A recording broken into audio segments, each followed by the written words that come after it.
Every time you snap back at an insult, you hand over the keys to your kingdom. You think you're defending your honor. Wrong.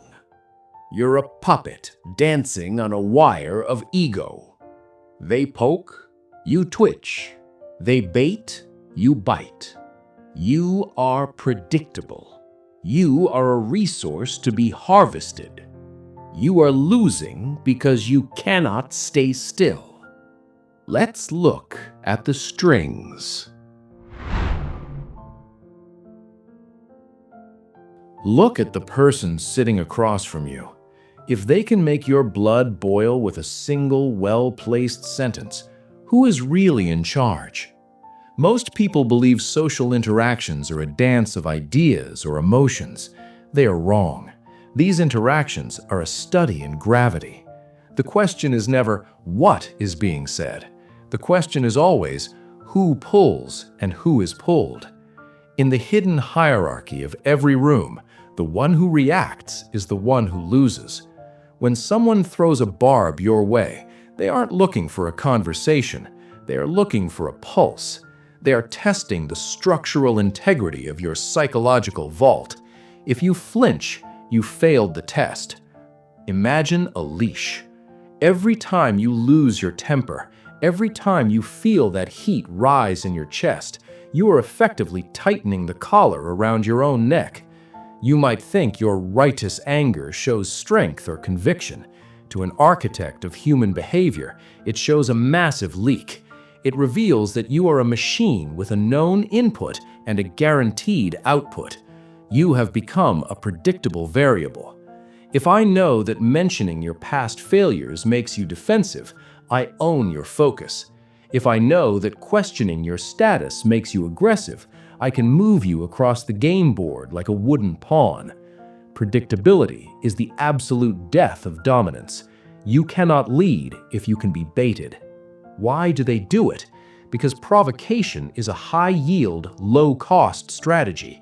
It is the easiest way to drain your status and claim it for themselves. If they can force you out of your center, they have successfully redefined the optics of the entire encounter. In the eyes of the observers, you are no longer the authority. You are the one being managed. You are the emotional liability. You have become the prey. Most people spend their entire lives bleeding leverage this way. They react to the headlines. They react to the traffic. They react to the subtle disrespect of a subordinate. They are nothing more than walking batteries, waiting for anyone with a little bit of spite to plug in and drain them dry. They pay a social tax on every interaction because they cannot govern their own nervous system. But there is a different way to play, a way that leaves the aggressor staring into a void they didn't expect to find. It starts with the realization that your internal state is the only sovereign territory you will ever truly possess. Every time you let an external force invade that territory, you aren't being honest or authentic. You are surrendering your crown. You must learn to stop seeing the insult. Start seeing the subtext. The insult is the lure. The reaction is the hook. The moment you see the leash for what it is, you gain the power to stop pulling. And that is where your masterclass in dominance begins. The world is a theater of noise. It is a chaotic swarm of egos, all competing for a shred of validation. If you do not have a boundary, you are not a player. You are the terrain. You are the ground others walk on. To become an architect, you must construct your inner citadel. This is not a metaphor. It is a structural requirement for dominance. Think of your mind as a high-security vault. Inside are your goals, your leverage, and your absolute internal logic. Outside is the noise, the insults, the workplace politics, the social pressure. These are just environmental hazards. They are weather. And you do not get angry at the rain. You do not argue with a thunderstorm. You simply observe it from behind the glass. Most men have no glass. They live in the open air, battered by every breeze. They are transparent. You can see their pulse quicken when they are challenged. You can see their eyes dart when they are insecure. They have no vault. Because they have no vault, they have no power. They are constantly being colonized by the emotions of others. They are open source in a world of proprietary interests. Building the vault requires a shift in optics. You must learn to separate the event from the meaning. Someone calls you incompetent. That is the event. It is just sound waves hitting your eardrums. The meaning is something you negotiate. If you accept the meaning, you let the intruder into your vault. You give them a seat at your table. If you remain indifferent, the intruder is left standing in the hallway, looking foolish. They have expended energy, and you have gained none of their baggage. This is the foundation of the immovable presence. When you operate from the vault, your internal logic remains untouched by the external chaos. You aren't suppressing your emotions. You are devaluing the stimulus. You are looking at the person trying to trigger you and realizing they are too small to occupy your headspace. They are a bug hitting a windshield. The bug is destroyed. The windshield remains clear. This is where your hierarchy is established. While they are screaming, you are calculating. While they are sweating, you are analyzing their subtext. You are looking for their leverage points while they are wasting theirs on a futile attack. You are the architect. You are the only one in the room who is truly awake. The vault is your sanctuary, and it is also your command center. Once the vault is built, you no longer feel the need to defend yourself. Defense is for the weak. Defense is for those who can be hurt. When you are immovable, there is nothing to defend. There is only the game, and you are finally ready to play it on your terms. Silence is the most expensive currency in any social exchange. Most people are terrified of it. They feel the need to fill the air with justifications, defenses, or nervous laughter. They're desperate to settle the energy. But the architect knows that silence is not empty. It is a vacuum, and a vacuum is a force of nature. When someone insults you, they are handing you a gift. They have invested energy. They have exposed their position. They're waiting for the click of the hook setting. If you provide a reaction, you close the circuit. You validate their existence. But if you meet their aggression with a cold, blinking silence, you break the physics of the interaction. Imagine a man shouting at a brick wall. At first, he looks powerful, but as the wall remains silent, the optics shift. He begins to look unhinged. He looks desperate. He is looking for a reflection of his own power in your anger, and when he finds nothing but a void, he starts to drown in his own noise. By doing nothing, you have made him small. This is the void response. It is the art of non-resistance. In Eastern philosophy, it's called Wu Wei. In dark psychology, it's called starving the predator. When an attack is launched, you do not block it. You let it pass through the space where your ego used to be. You look at them, not with anger, but with a detached, clinical curiosity, as if you were watching a strange insect crawl across a table. Your silence forces them to keep talking, and the more they talk, the more they reveal. They will try to clarify the insult. They will try to backpedal. They will eventually start to apologize or fidget. They are trying to fix the silence you've created. You have successfully transferred the psychological burden of the encounter onto them. You are now the judge, and they are the defendant, pleading for a reaction you refuse to give. High-status individuals do not explain themselves. They do not argue with inferiors. They simply observe. If you must speak, use the minimalist blade. A single word, a raised eyebrow, a short, cold question like, "Are you finished?" or "Why did you feel the need to say that?" This isn't about being polite. This is about resource management. You are preserving your internal energy while forcing them to burn theirs. You are turning their power move into a performance where they are the only actor and the audience is unimpressed. You are the void, and the void always wins because it has nothing to lose.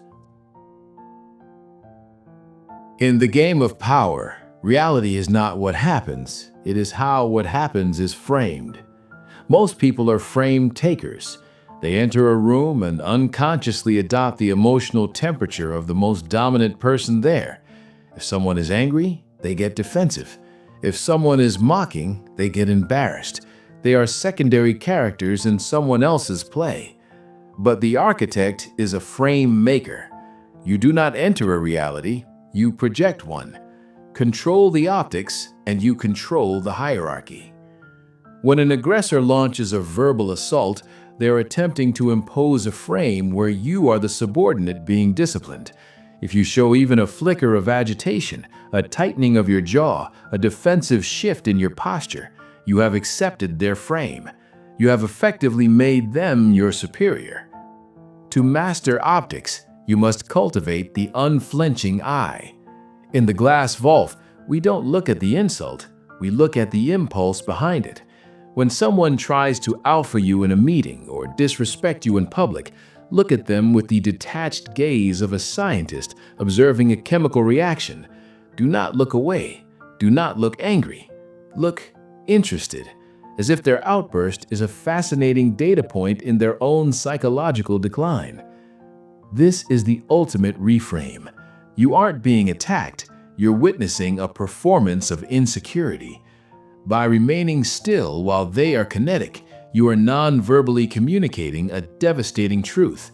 You are not a threat to me. You are a spectacle. This immediately flips the status. The aggressor, who thought they were being bold, suddenly feels like a child throwing a tantrum in front of a cold, silent father. High-status body language is rooted in economy of motion. The lower the status, the more a person moves. They fidget, they nod too much, they use frantic hand gestures to prove their point. The architect moves with the heavy gravity of a celestial body. When you speak, speak slowly.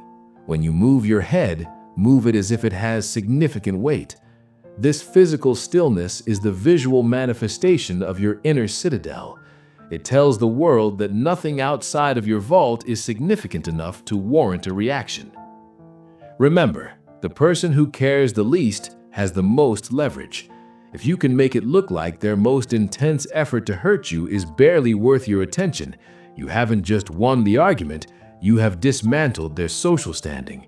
You have redefined the optics of the room so that you are the fixed point and they are merely a satellite spinning out of orbit. You aren't just staying calm, you are redefining the laws of social physics. People will forget what was said. They will never forget who looked like they were in control. The amateur fights for every inch of ground. They meet force with force, scream for scream, and ego for ego. This is a mistake. It is expensive, it is loud, and it is ultimately fragile. The architect uses asymmetry. We don't block the punch. We step aside and watch the attacker fall into the dirt under the weight of their own momentum. In martial arts, there is a concept where you use your opponent's energy against them. In social dynamics, we call this the mirror of inadequacy. When you offer zero resistance to a provocation, the aggressor is forced to face the reality of their own behavior. Without your reaction to mask it, their hostility looks naked, ugly, and desperate. By remaining a mirror, you reflect their insecurity back at them with terrifying clarity. Watch how they unravel. When they don't get the high of your anger, they will try harder. They will get louder. They will get more personal. And with every step they take toward you, they leave their own defenses wide open. They are overextending. They are showing everyone in the room exactly where their own wounds are. You are simply the observer, documenting their collapse. This is how you bait a predator. You make yourself look like a soft target by being quiet. Then you reveal yourself to be a stone wall once they've committed to the attack. When they realize their barbs aren't sticking, they will start to doubt themselves. Their confidence will flicker. This is the moment you strike, not with an insult, but with a clinical observation. A calm, surgical remark that points out the why behind their behavior. You seem very invested in making me look bad. Why is that? You have now shifted the entire weight of the interaction. You are no longer defending your character. You are interrogating theirs. Because you stayed still, you have the surplus energy to be precise. Because they were frantic, they are now exhausted and vulnerable. This is the asymmetry of the mastermind. You burn 0 calories while they burn their entire social reputation trying to find a crack in your armor. Let them burn. Let them tire themselves out. When the fire dies down, you will be the only one left standing in the center of the room. You didn't win by being better at the fight. You won by being the only one who knew the fight was a distraction. There is a massive difference between trying to stay calm and being genuinely indifferent. People can smell effort. If you are gritting your teeth, holding your breath, or counting to 10, you aren't winning. You're just delaying an explosion. You are still being controlled by the stimulus. High-status indifference is the ultimate psychological flex. It is the realization that the person attacking you is so insignificant that their opinion doesn't even register as a threat. It registers as noise. Think about how you react when a small child tells you they hate you because you won't give them candy. Do you get angry? Do you defend your honor? No, you smile. You might even find it amusing. Why? Because there is an undeniable hierarchy between you. Their anger has no power to change your reality. This is the energy you must bring to every social conflict. When you move from a victim mindset to the architect mindset, you stop seeing enemies. You start seeing cases.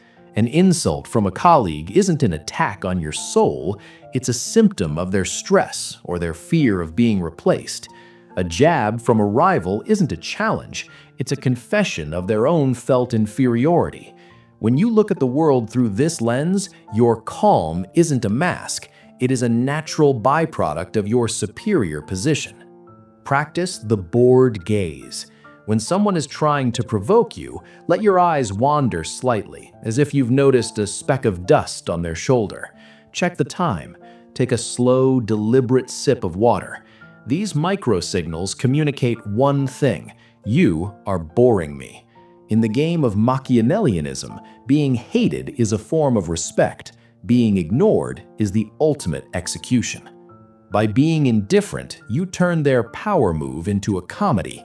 You strip away the drama they are trying to create. Without drama, their aggression has nowhere to go.